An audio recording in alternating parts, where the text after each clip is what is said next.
Hello and welcome to another session in the living room brought to you by Curzon Home Cinema. If you're watching this live, you can join in the conversation via YouTube, Twitter or Facebook. Just go to the live video post, presage any question you have with hashtag Curzon Living Room and let us know where you're writing from, and hopefully we'll be able to get through all the questions. Today is the premiere, the UK premiere of Oliver Hermanus' new film Moffie, and I'm delighted to be welcomed by with Oliver here today, who is in South Africa. Where in South Africa are you, Oliver? I'm in a small town called Barrydale in the Southern Cape of South Africa. Thank you for joining us. Thank you for having me. Let's start talking about the film with the genesis of a project, because I believe that someone brought you Andre Carl van der Merwe. Merwe, am I correct in saying that, or Merv? Van der Merwe. Merve's memoir.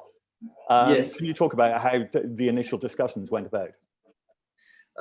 Yes, our production company, Portobello Films Productions in London, run by Eric Abraham and Jack Sidey, reached out to me about reading the book. They'd asked me if I'd read the book, and I hadn't, and they gave me a copy, thankfully. And I read it. I didn't read it immediately. It took a short while for me to read it.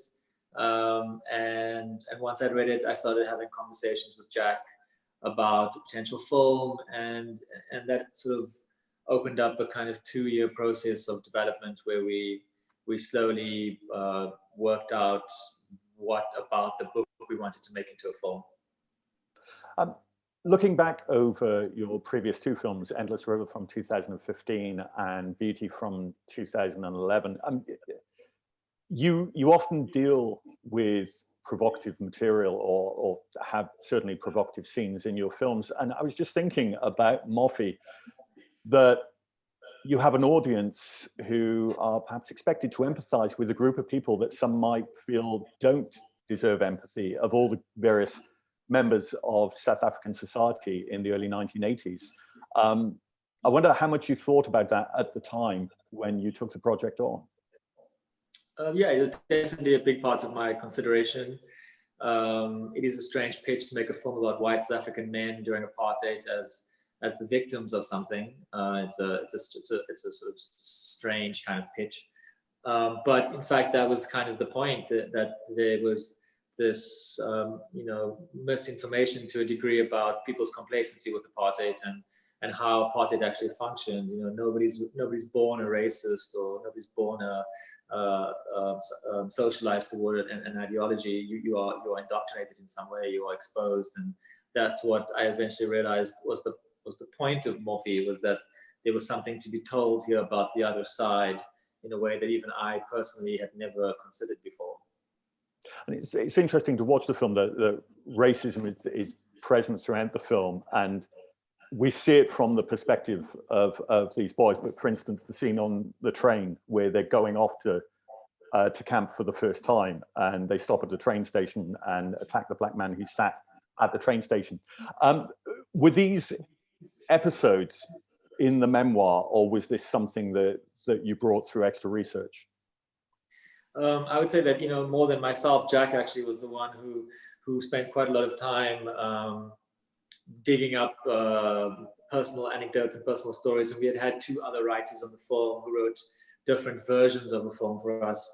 And there were sort of little bits from those that we also took. And one of those writers actually had gone to the army and had gone to the border. So he was also writing from a personal perspective. But ultimately, those moments are moments that we did draw from extra research and from speaking with other people. And then some of the film was even drawn from my own life as well. So it was a real development process. I'll come back to that personal experience in a moment, but you yourself as a writer-director, do you tend to do a lot of research on your projects? Of course, and I think there's 2 sets of research. There's the writing research, which is for the content of the film and for the plausibility of the film. And then there's the research that I do in a sort of slightly different fashion when I switch hats and I become the director. And then it becomes a sort of different kind of forensic kind of research of the time and of textures and feelings and personal memories. And that particular part of the process, I think I really, really enjoy, and I've become quite obsessive about, and really usually rack up a really crazy printing bill for the production, because I like to have them as actual visual pieces of work in the office. And I find it helps me share the vision of the film with the production designer and the costume designer and with the actors. And the research, when you make a film that's based, particularly a film about a war or a conflict, research is critical, because you have so many people who get very easily tripped up if your research is wrong. And at any point in time, did you turn to the military or ask for just Well, the thing to remember is that this military doesn't exist anymore. This was the old South African, this is the apartheid army, the South African SADF, and so everything that belonged to this military has kind of evaporated, all of their equipment, their insignia. So we were looking for somebody who had been through this and who would be able to, one, who would be interested in helping a film such as ours in terms of our storyline. And we found the perfect man, and he was there from beginning to end and was amazing. And most importantly, his primary function for me was that he was there to educate the actors about the military experience. I've got a question that's come in from Claude from London. With relation to the actors, he said, were they surprised or shocked at what they must have realized their fathers and grandfathers went through? Yes, I definitely think so. I think one of the most interesting things about the initial conversations with the actors was, I had a meeting with them, and I said to the sort of 16 of them, the 17 of them, and I said to them, you should use your dads as your primary resource here, because all of your dads, I asked them, did all of your dads go to the army? And they all said yes. And what was also interesting to discover was that none of them had ever spoken to their dads about it before. And it's a very common thing, I think, with a military generation. They don't talk about it. They really, this generation of men really haven't. The book, I think, was such a important book because it was somebody finally talking about their experience. And the actors, yes, their dads, I think they gained a lot of insight into their fathers through their making of this film. I've got another question about the actors from Matthew Helfrich. The training scenes are really intense. What training, if any, did the actors undergo to physically prepare for those scenes? Were any of them real-life soldiers that you hired? No, the actors were all actors. Some of them were high school teenagers. Our military advisor, Colonel Mustard, ironically, they went to boot camp, and he trained them to perform the drills, and he trained them how to operate their guns, and he trained them to have relationships with their guns and how to make their beds and absolutely everything. And as we were shooting, he was right there to correct them and to ultimately treat them like they were in the army. And just thinking about the cast, first of all, Kailu Brummer and Ryan de Villiers, they are superb in the film. How easy was the casting process? The casting process was extensive. It took almost more than 18 months. I would say we fully exhausted the potential pool of actors in South Africa. We went from casting with actors to casting with non-actors to casting with members of the public in cattle calls and open castings throughout the country. We had seen Kai more than 11 times before he was cast as Nicholas, and we had seen Ryan a few times as well. Two of our actors, Sax, who's the best friend, and Bester, they were both high school students when we made the film, and we found them through an open casting in Johannesburg. So, with Ryan's character, Stassen, we find out about this Ward 22, and I was very curious about this to want to find out if it existed, and started to read a lot more about it. And Dr. Aubrey Levin, who ran it, it's a profoundly disturbing place. Incredibly disturbing. In fact, to the point where I feel like you could make a film of your own about water. It's such a expansive bit of information and story that it could be a film on its own. It was very hard, I would say, for us to find a way of sort of including that part of the story, but not getting too lost in it, because there are so many stories to tell inside of Ward 22. But yes, it was real, and it was a place where men were subjected to conversion therapy, to forced gender reassignment, electric therapy, were being put on, drugs. And because these boys were the property of the state for the 2 years they were conscripted, the government could ultimately do whatever they wanted with them in those 2 years, and would just kind of split them out after those 2 years. One of the things I find surprising is that we see someone returning from that and they're stuck back in the military. Again, that was something that my assumption would have been they would have been demobbed, but it's almost like an extra punishment on top. No, you have to go back and you still have to serve your time. Absolutely. I mean, the country at the time was under a lot of pressure. The apartheid system was under strain, was beginning to become under strain. So they needed every set of hands they could get. They needed every white teenager to at least try and be a soldier, because they only had a limited amount. So there was a lot of pressure on these young boys to defend the indefensible to a degree. I've got a question here about the title of the film, Moffie. Now, having seen Beauty and the Endless River, where it's mentioned in both those films, I know it's a derogatory term, but could you talk about it? Because the literal translation is faggot, but apparently there's even more weight in South Africa to this word.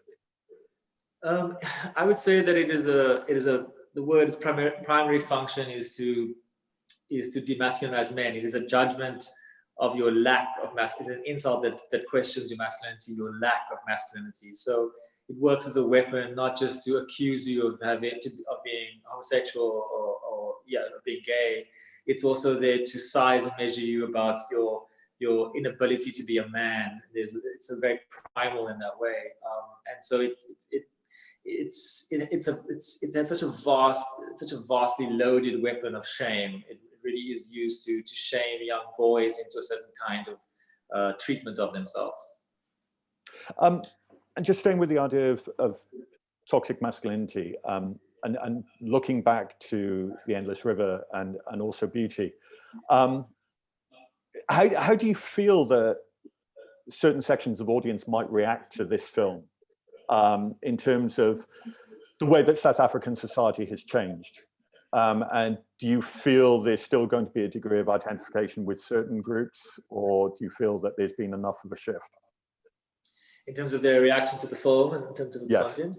And the content in the way that masculinity is represented. Oh, I see. I mean, I think there'll always be somebody in the country who will take offense to the film, or at least be challenged by it in a negative way. I think it works the same way with men who went to the army and experienced this, who also find the film to be confronting because they don't feel like they had that experience, or they don't see a problem with what they did, or with the word Moffie. I think that the country is definitely, from what we've noticed from its release, been very ready and very willing to engage with a film like Moffie, and very open to its message. And not wanting to draw a direct link with each of your films, because they are obviously very different, but I was just wondering, with a character like Nicholas, and thinking back to someone like Francois, the main character in Beauty, if you saw, because I was just trying to think about timelines, that Moffie set in 1981, and then we jump forward to Beauty. Was there ever a thought in your mind that any of these characters might have ended up being like the main character that you created for Beauty? I mean, it's not directly. I mean, there is a scene in Beauty where he reflects on his time in the army. Francois has this memory of being in the Air Force. But yes, I wouldn't say there's a specific character in Moffie that is directly drawable to Francois, but there were definitely men in the army that become Francois. I think the difference in the two characters, though, is that Nicholas at the end of the film has a different. His life is going to be different. He's going to tread in a different way to what Francois did. Francois never fully acknowledged himself at all until the episode that takes place in Beauty. He's been in denial and repressed all that time. And was Moffie quite a difficult film or a challenging film to shoot? Yes. What film isn't? Every film is difficult to shoot. Moffie was challenging for many reasons. We were shooting in the summer. It was incredibly hot. We had, lots of elements against us, gale force winds. So there was the physical element. It was, as always, there's the race against time to shoot a film in X amount of days, and an ambitious film from a production scale point of view, working with a lot of actors who have never been in a movie before. There are all the different major challenges of a film. But the wonderful thing about making Moffie was that I say, spirit of everyone involved was the same spirit, and it was a positive spirit. And when things got tough, everyone banded together and then just worked harder. I've got a question from Adam in London. Thank you for a wonderful film. Can you talk about the look of it and your approach to conversations with your cinematographer and heads of departments? So your cinematographer on this was Jamie Ramsey, who you worked with on all your features except for Endless River. Yes. So yeah, Jamie and I started out together. Our approach to this was, well, in fact, in the beginning, Jamie was determined that we were going to shoot this in CinemaScope, and I was sort of secretly plotting to shoot this in this slightly odd aspect ratio that we currently have. And that was kind of our first stressful conversation, was broaching the aspect ratio chat. But once I sort of got him on board, he really went with it. And just made it even better. As that's what Jamie does. He's a visionary in that way.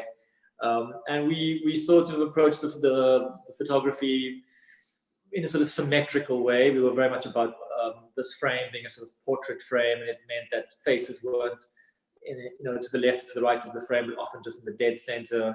We kind of fell in love with certain lenses, the 35 and the 50, and that became kind of the look of the film. And then our partnership with our production designer and costume designer, who did Squirnate and Endless River, was just this perfect marriage of people who I've worked with before, who just brought their expertise. And our production designer has been to the army. He's part of this generation of men.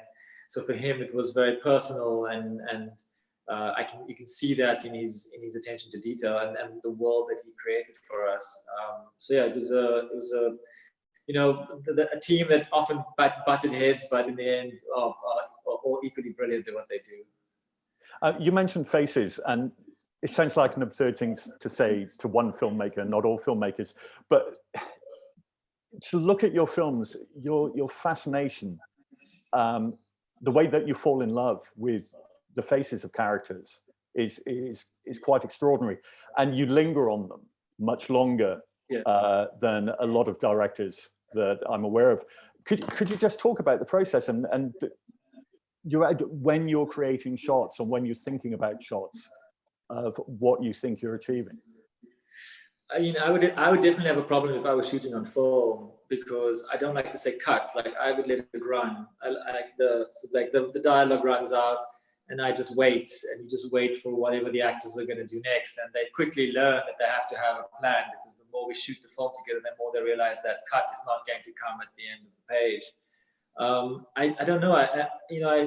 It's almost like a bad thing in a way, because I was always taught that you have to kind of earn a close-up. That close-ups are really for very particular moments in a scene or in a film. You really have to motivate while you get so close to an actor's face. And I really love being very close to the faces. I think that's, in a film, it's the only time you can put somebody's face on a screen that big, and you have a sort of like, in real life, you can never get to that kind of intimacy. And performance is behind the eyes. Actors perform in their internal experience, and so I'm very much wanting to get as close to their eyes as possible to kind of see that inner life. And I think I get lost in it, and I naturally just want to get closer. And I sometimes it works, sometimes it doesn't, but I'm a big fan of extreme close-ups. But there's something else as well, the way our attention is drawn. Just thinking about the opening scene of Beauty, where we're at this wedding party. And I knew nothing about the film when I saw it for the first time. And I'm spending a couple of minutes trying to figure out who the main actor is, because all these people walk into a room and I'm thinking, is it them? Is it them? And then suddenly we see this person behind. And then on top of that, we find out we're actually seeing the perspective, the point of view of the principal character. You say that it's a love of looking at things, but there's also an incredible amount of control, it strikes me, in the way that you set up the shots. Yes, I mean, I don't always have like a complete plan for every scene, but there will always be scenes in my films where I will have an extreme plan.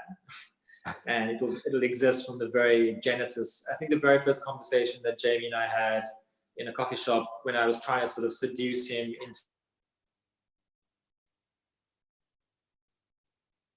into coming back to South Africa, was talking about the swimming pool scene and saying to him, like, this is an opportunity to shoot the sequence in one take. And the minute I started using the plates and the cutlery at the restaurant to explain to him this very complicated setup, it excited him. And that was exactly the same thing with Squirnate. You know, he shot that scene as well. And when I sort of explained to him that I want to pan across this room and this is how I want to introduce the character, we're going to use the zoom lens. And he literally stopped me. He said, there's no way in hell we're going to use the zoom lens. That's the tackiest idea ever, to use a zoom lens in a feature film. And then he even went as far as saying, we don't even have the zoom lens here, so you can't do it. And we fought about it. It was a very bad day, that scene you're talking about. But it just seemed appropriate that the perspective of the audience needs to be from the beginning of that moment in Squirnate, the understanding of this man's interest and the object of desire for him. So sometimes, I think in every film that Jamie and I have done, there's always been a sequence where we've been sort of technically ambitious and have found a way of telling the story in a sequence that fits with the scene, but is also a challenge for him and I in a way. Also, when it comes to zooms, if it's good enough for Robert Altman, it should be good enough for anyone else. I've got a question here from Susie Farrell, who I believe is the screenwriter on Sulphur and White, who spoke to us the other day on this program. She says, congratulations on a beautiful film. Can you talk a little bit more about the process of co-writing on Moffie? Yes, I can. So I was in Barrydale. Jack was in London. I think we started separately. There was a moment when he came here, we sort of sat around this table where I'm sitting right now, and we sort of worked out the plot. But I would write stuff, and he would literally just hack it away, tear it apart, and remove half of it. Always trying to keep the script shorter than longer. And then he would add things, and he would read something, and then he would suggest maybe we should incorporate that. And so it was a constant process of sending it backwards and forwards between each other, and you know, just refining it together. And I would sort of, like with the flashback scene, I would sort of think of that, and then I would write it, and then he would kind of comment or edit or shorten it usually, or be that other pair of eyes, that other set of eyes to kind of refine it and tailor the story because ultimately for the longest time Moffie was really just Jack and I. We were this two-man team, working with other writers and then working with each other, getting it to a place that we liked. Just in terms of paring the script down, does a lot change when you're filming, or do you mentioned already that you'll let the camera linger?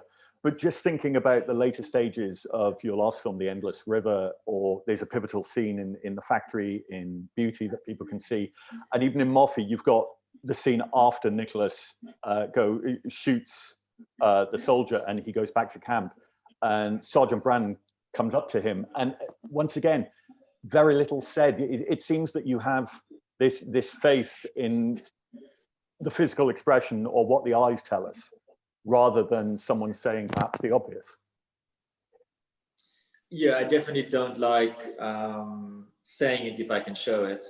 And I because often if we are so close, I feel there's always opportunity for the actors to communicate. And in the editing, I would say yes, a lot of the times it is about stripping away expositional dialogue or bits of dialogue that don't seem necessary. Even in the shooting, when you're sort of running through it with actors, you sort of feel it out. And I'm very happy to sort of axe things if I think that they are unnecessary. So, I mean, a script is always a blueprint of some kind, and the shooting of the film is the baking part, and the editing is sort of icing and presentation. So there's these constant sort of process of refining the story and the film that finally ends with the sound mix. And I've got another question from Adam about visual references. And again, it's a question I would ask, because to watch the opening of The Endless River is to have this sense that I'm watching a Douglas Sirk film, but with the harder edge of a Nick Ray. It's just got this beautiful lushness to it. And part of me watched Moffie thinking, was Claire Denis any kind of influence? Or what sort of, do you go back to other films to look for influences?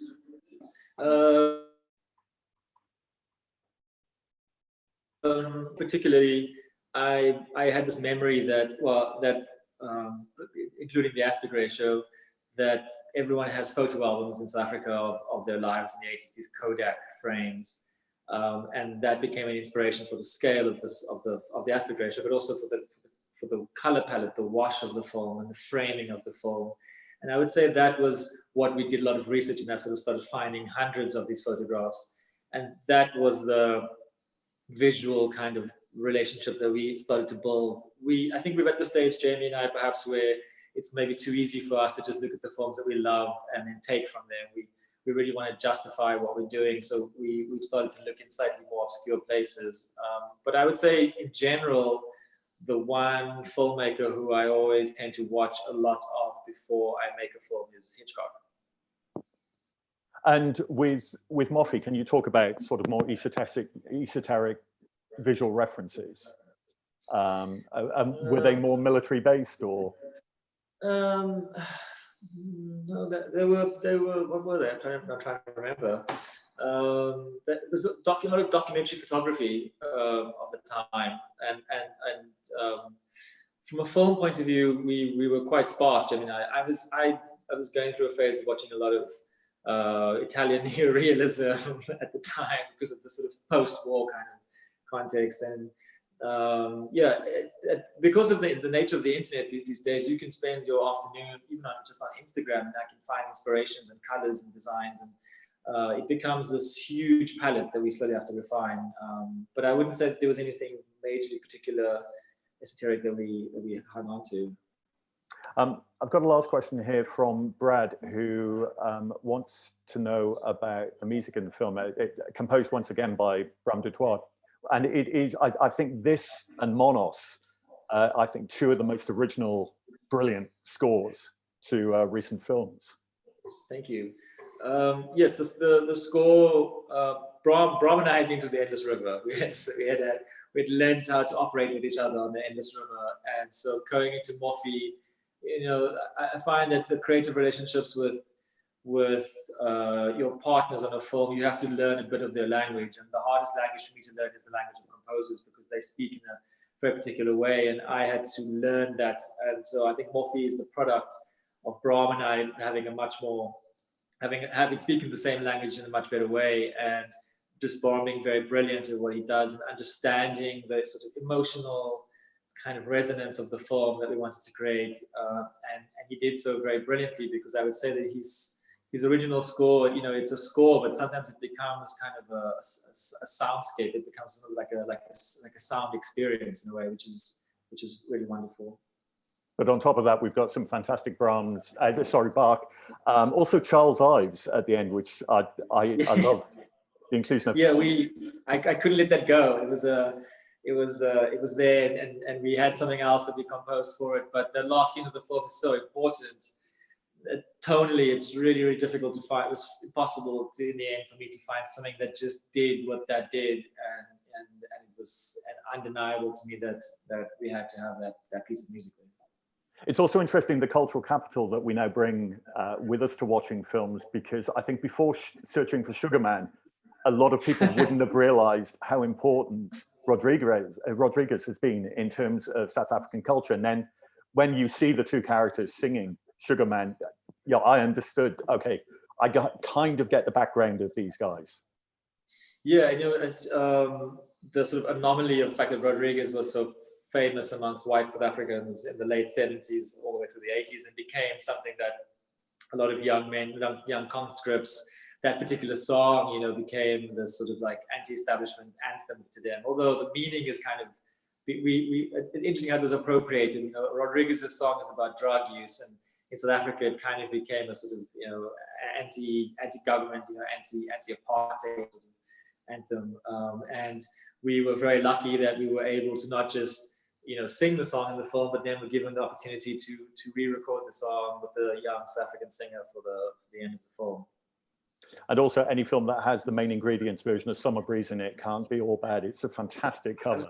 I'm surprised you know that. I'm surprised that you'd heard it before. I thought I was uncovering something new. And did you know that it's Cuba Gooding Jr.'s father who's the singer in that song? Yeah. Do you know who the original? The original? It's I think it's Creedence Clearwater Revival is actually their song. Right. It's a cover I heard years ago, and I think it's wonderful. We have actually come to the end of our discussion. For anyone who's not seen Moffie yet, it's available exclusively on Curzon Home Cinema, so do watch it. Go and stream it now. Also, if you've not seen The Endless River, it's available on Amazon, and Beauty is available on iTunes. And hopefully, fingers crossed, at some point in time, Shirley Adams, Oliver's debut, will be available to us. Thank you so much for joining us today, Oliver. Thank you for having me, Ian. With regards to upcoming programs, just so you know, the next event in the living room is on Monday, the 27th of April, which is a screening of the superb Irish film Calm with Horses. And we'll be talking with its director, Nick Rowland, and also one of the lead actors, Niamh Algar. And then next Wednesday, on the 29th of April, celebrating Force Majeure's return to Curzon Home Cinema, I'll be in discussion with its writer-director, Ruben Ostlund, and I'm sure we'll also be talking about his Palme d'Or winning The Square, his subsequent film. Thank you very much for joining me, and take care. Bye-bye.